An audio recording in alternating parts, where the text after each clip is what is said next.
Welcome everyone. तो चलिए आज फाइनल एपिसोड एक्सप्लेन करते हैं। योंगू को सोचते हुए दिखाया जाता है कि जब बुवॉन उसे रीसेट होने के लिए भेज रहा था तब योंगू उसे कहता है कि वो रीसेट नहीं होना चाहता क्योंकि वो इस दुनिया की और ओमदादा की सारी अच्छी मेमोरीज को खोना नहीं चाहता। बुवॉन उसे कहता है कि तुमने कहा था कि तुम जीना चाहते हो, ऐसे तो तुम मेल्ट डाउन हो जाओगे, और जबरदस्ती अंदर उसे भेजने लगता है। पर योंगू कहता है ओमदादा और बुवॉन उसे हमेशा याद रखेंगे, वो भी उन लोगों को हमेशा अपनी यादों में रखना चाहता है, इंसानों के जैसे। वो अपना आखिरी एक महीना अच्छी मेमोरीज बना के जाना चाहता है, तो वो बिना ठीक हुए ही वापस आ जाता है। और ये सब सोचकर उसकी आंखों में आंसू आ जाते हैं। ओमदादा उससे पूछती है कि वो उसके लिए स्विट्जरलैंड से क्या गिफ्ट लाया है, तो वो कहता है ये रहा। बाद में ओमदादा योंगू से मीटियोर शार देखने जाने के लिए कहती है और बताती है कि उस वक्त जो भी विश मांगो वो पूरी हो जाती है। दूसरे दिन ओमदादा सेट पे जाती है और अपने काम में लग जाती है, और इधर योंगू मा वांगजुन के घर जाता है और कहता है कि वो हमेशा के लिए जा रहा है और अब मा वांगजुन को ही ओमदादा का ध्यान रखना होगा, क्योंकि वो जानता है कि मा वांगजुन भी ओमदादा की उतनी ही केयर करता है जितनी की वो करता है। वो कहता है कि मैं जानता हूँ कि तुम मुझे हेट करते हो, पर वो सिर्फ इसलिए क्योंकि तुम ओमदादा की केयर करते हो और नहीं चाहते कि वो हर्ट हो। मा वांगजुन समझ जाता है कि योंगू ठीक हुआ ही नहीं और वो उस पे गुस्सा भी होता है, पर योंगू उसे ओमदादा को कुछ न बताने के लिए बोलता है। ओमदादा योंगू को कॉल करने की कोशिश करती है पर वो नहीं उठाता, तो वो अपने फ्रेंड को बोलकर योंगू को मीटियोर शावर देखने का प्लान कैंसिल करने को बोलती है क्योंकि आज उसे बहुत काम है। पर जब ओमदादा का फ्रेंड उसके घर जाता है तो वहाँ कोई नहीं होता, तो वो एक नोट रख के चला आता है, पर वो नोट गिर जाता है तो योंगू उसे नहीं देख पाता और वो रेडी होके वेट करता रहता है ओमदादा का, और पूरा दिन बीत जाता है। जब ओमदादा वापस आती है तो वो उसे सब बताती है और अगले साल जाने का प्रॉमिस करती है। फिर वो योंगू से पूछती है कि उसे क्या विश मांगनी थी, तो वो धीमी आवाज में कहता है कि ओमदादा उसे कभी ना भूले। बाद में ओमदादा योंगू से कहती है कि वो लोग नेक्स्ट ईयर सारी सीजन्स को साथ में देखेंगे, पर योंगू तो जानता था कि ऐसा पॉसिबल नहीं है, तो वो दूसरे दिन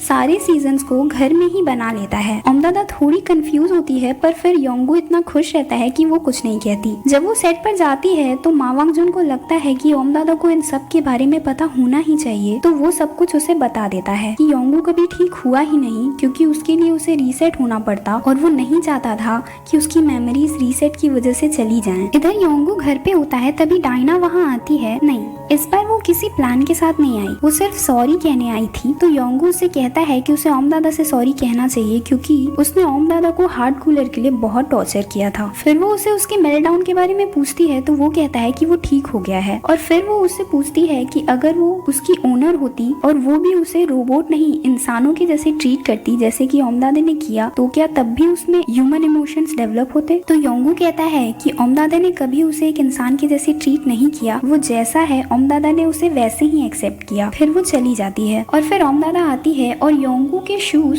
जो उसने उसे गिफ्ट किए थे वो लेके चली जाती है। योंगू उसे बुलाता है पर वो नहीं सुनती, तो वो जाने लगता है, पर जब उसे अपने शूज नहीं मिलते तो वो उनके बारे में पूछता है पर ओमदादा कुछ नहीं कहती, तो वो जाने लगता है। तभी ओमदादा शूज लेके आती है और कहती है तुम यही ढूंढ रहे थे ना, लो और चले जाओ। योंगू जाने लगता है तो ओमदादा उसे रोकती है और जाने से मना करती है और कुछ ज्यादा ही रोने लगती है। फिर योंगू भी बहुत ज्यादा इमोशनल हो जाता है। उधर बुवॉन भी अपने आप को ब्लेम करके रो रहा होता है। बाद में ओमदादा बुवॉन से पूछती है कि योंगू के पास कितना टाइम है, तो वो कहता है 1 हफ्ता या 1 दिन, उसका सिस्टम कभी भी बंद हो सकता है। फिर अगले दिन वो लोग रियल पिकनिक पे जाते हैं। वहाँ वो लोग गेम्स खेलते हैं, म्यूजिक सुनते हैं और काफी अच्छा टाइम स्पेंड करते हैं। बाद में वो लोग कई सारी पिक्चर्स भी खिंचवाते हैं। जब वो लोग बस स्टॉप पे होते हैं तो योंगू को कुछ अजीब लगता है, पर वो खुद को संभाल लेता है और फिर बारिश होने लगती है। तो ओमदादा अम्ब्रेला लेने जाती है, योंगू उसे रोकता है पर वो कहती है वो अभी आ जाएगी, तो योंगू उसे जाने देता है। योंगू बारिश की तरफ बढ़ता है और याद करता है उस टाइम को जब वो पहली बार ओमदादा से मिला था। याद है पहला पार्ट, जरा हाथ देना।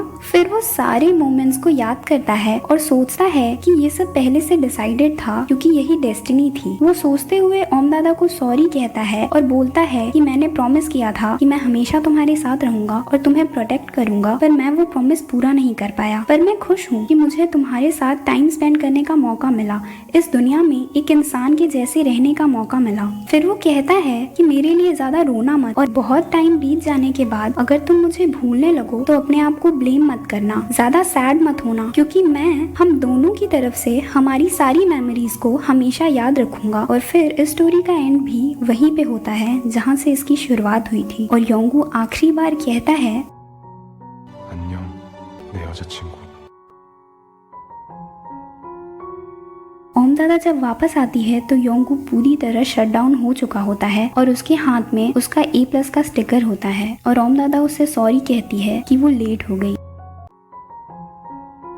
और फिर स्टोरी 3 साल बाद की दिखाई जाती है। यहाँ मा वांगजुन के ड्रामा का सीजन 4 आ चुका है। ओम दादा की मेकअप टीम में एक नई मेंबर आ गई है। उधर मा वांगजुन एक बहुत ही फेमस सेलिब्रिटी बन चुका है। एक इंटरव्यू में उससे पूछा जाता है कि क्या वो अब भी उस लड़की को लाइक करता है जिसके बारे में उसने 3 साल पहले बताया था, तो वो कहता है हाँ। ओम दादा ये सब सुनती है और फिर चली जाती है। मा वांगजुन अपने नए मैनेजर को योंगू के बारे में बताता है और बोलता है कि वो एक परफेक्ट मैनेजर था। मा वांगजुन की मैनेजर अब उसकी एजेंसी की एजेंट बन चुकी है। वो उसे बताती है कि उसे हॉलीवुड से मूवी का ऑफर आया है, और फिर वो टकलू अपने नए एक्टर के साथ आता है और उसे मा वांगजुन की तरह बनने के लिए कहता है। ओम दादा का फ्रेंड अब बुवॉन के साथ काम करता है, जिसकी अब अपनी एक रोबोट रिपेयर शॉप है। ओम दादा भी खुश है और वो अपने घर पे कुछ काम करती है, पर बाद में वो अपनी फ्रेंड को इमोशनल होते हुए बताती है कि वो अब भी योंगू को मिस करती है। बाद में मा वांगजुन ओम दादा से मिलने उसके घर आता है और वो उसे बताता है कि उसे हॉलीवुड से ऑफर आया है और उसे नेक्स्ट वीक निकलना है। वो ओम दादा को भी अपने साथ चलने के लिए कहता है अपनी टीम के साथ, ताकि वो अपने करियर में आगे बढ़ सके। पर ओम दादा कहती है कि वो खुद से सक्सेसफुल होना चाहती है, किसी सेलिब्रिटी कनेक्शन की वजह से नहीं। तो मा वांगजुन उसे गुड बाय कहता है और जाने लगता है। जब वो कार में बैठता है तो वो बगल में रखे एक अम्ब्रेला को देखता है, और ये पार्ट याद रखना। बाद में ओम दादा योंगू के रूम में जाती है, जहाँ वो पिछले 3 सालों से नहीं गई, क्योंकि उसे डर था कि वो वहाँ जाके बहुत इमोशनल हो जाएगी। वहाँ उसे योंगू की दी हुई रिंग मिलती है और एक फोटोग्राफ मिलती है जिसके पीछे लिखा हुआ था कि मैं सब कुछ याद रखूंगा, तुम सब कुछ भूल सकती हो, पर क्या तुम बस ये एक फोटो हमेशा अपने साथ रख सकती हो। दूसरे दिन बुवॉन ओम दादा को कॉल करके लैब में बुलाता है। वो बताता है कि रिसर्च के लिए योंगू की बॉडी को अभी भी लैब में रखा गया है, पर उसने ओम दादा को इसलिए नहीं बताया ताकि वो बहुत ज्यादा सैड ना हो। लेकिन अब रिसर्च कंप्लीट हो गई है और योंगू की बॉडी को स्विट्जरलैंड भेजा जा रहा है। ओम दादा योंगू की बॉडी के पास जाती है और उससे सब कुछ बताती है जो भी 3 साल में हुआ। वो उससे बोलती है कि वो जानती है कि उस दिन योंगू ने उसे अम्ब्रेला लेने जाने के लिए क्यों नहीं रोका, क्योंकि वो जानता था कि ओम दादा को घर अकेले ही जाना है तो वो भीग ना जाए इसलिए। फिर वो बहुत इमोशनल हो जाती है और कहती है कि वो स्माइल के साथ अपनी आगे की जिंदगी जिएगी जैसा कि योंगू चाहता था। और फिर आखिरी बार योंगू को गुड बाय कहती है और उसे देखते हुए चली जाती है। और फिर योंगू को दिखाया जाता है उसने जिस हाथ में स्टिकर पकड़ा होता है वो थोड़ा सा हिलता है। नेक्स्ट सीन में दिखाया जाता है कि स्नो गिर रही होती है। ओम दादा स्नो की तरफ देखती है और फिर आगे बढ़ने लगती है। तभी वहाँ कोई अम्ब्रेला लेके आ जाता है। ओम दादा उसकी तरफ देखती है और स्माइल करती है, और ये ड्रामा यहीं खत्म हो जाता है। अब इसकी एंडिंग थी क्या? तो ये ड्रामा एक जापानीज ड्रामा का रीमेक है जो कि एक नॉवल पे बेस्ड है, और नॉवल और जापानीज ड्रामा दोनों में दिखाया गया है कि रोबोट हमेशा के लिए शट डाउन हो जाता है और फीमेल लीड अपनी लाइफ में मूव ऑन कर जाती है, पर हमेशा रोबोट को अपनी मेमोरीज में रखती है। पर यहाँ डायरेक्टर ने एंडिंग ओपन रखी है क्योंकि यहाँ पॉसिबिलिटी दोनों चीज की है। जो अम्ब्रेला लेके आया वो मा वांगजुन भी हो सकता है क्योंकि उसके पास वैसा ही अम्ब्रेला दिखाया गया है, और वो योंगू भी हो सकता है क्योंकि आज की 21st सेंचुरी में किसी रोबोट को ठीक करना टेक्नोलॉजी के लिए कोई बड़ी बात नहीं है। तो ये थी स्टोरी की एंडिंग। अगर आपको स्टोरी और एक्सप्लेनेशन पसंद आया है तो प्लीज लाइक कीजिए, शेयर कीजिए, और मैं बहुत जल्द एक नया एक्सप्लेनेशन लेके आऊंगी एक नई स्टोरी के साथ। तो उसकी अपडेट्स के लिए मेरे चैनल को सब्सक्राइब कीजिए। Till then keep smiling.